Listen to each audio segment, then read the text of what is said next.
My fellow Nigerians, I speak to you today with a heavy heart and sense of responsibility.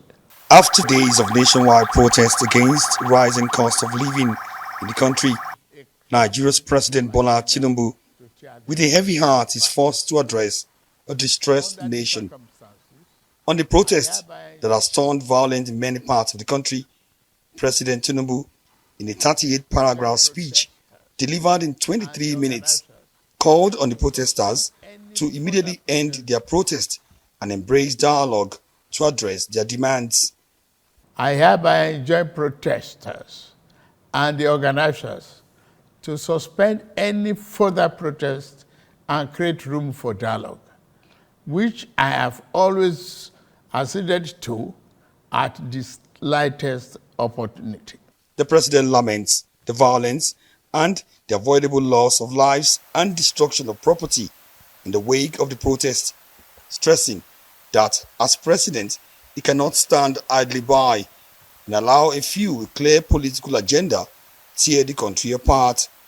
I am especially pained by the loss of lives in Borno, Jigawa, Kano, Kaduna, and other states, the destruction of facilities in some states, and the wanton looting of supermarkets and shops, contrary to the promise of protest organizers. Tinubu said his vision for Nigeria is one of prosperity, even as he noted that over the years, Nigeria's economy has been badly mismanaged, stunting growth. Tinubu explained that the comatose economic situation he met on ground informed the painful decision to remove fuel subsidies and abolish multiple foreign exchange systems to save more money to spend on Nigerians. These actions block the greedy and the profit that smugglers and rent seekers made. They also blocked the undue subsidy we had extended to our neighboring countries to the detriment of our people, rendering our economy prostrate.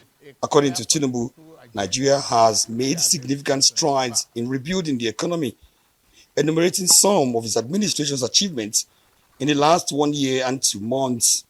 They include 570 billion naira released to states to support Nigerians, 50 billion naira approved for student loan, 200 billion naira for consumer credit cooperation for youth, $620 million for digital and creative enterprise for youth, and 75,000 Nigerians to receive 1 million micro and small business single-digit interest loan, as well as 1 billion naira each to large manufacturers under single-digit interest loan.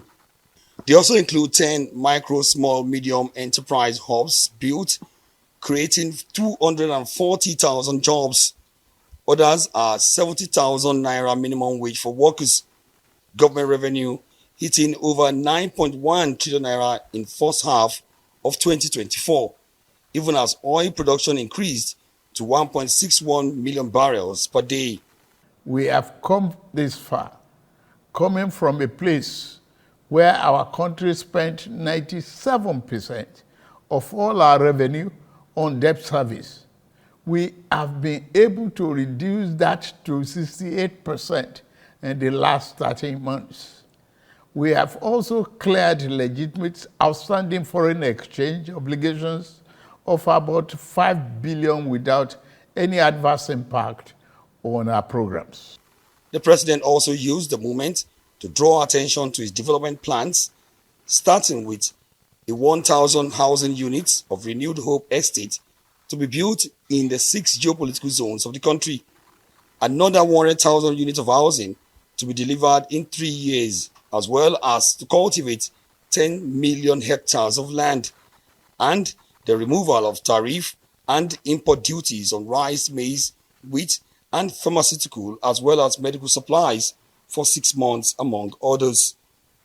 At the end of his speech, Tinubu told the protesters that he has heard their cry loud and clear and that he understands the pain and frustration that drives the protest, even as he appeals to them to shun violence and join hands with him to build a better future for Nigeria. Omo Bazwai, Rise News.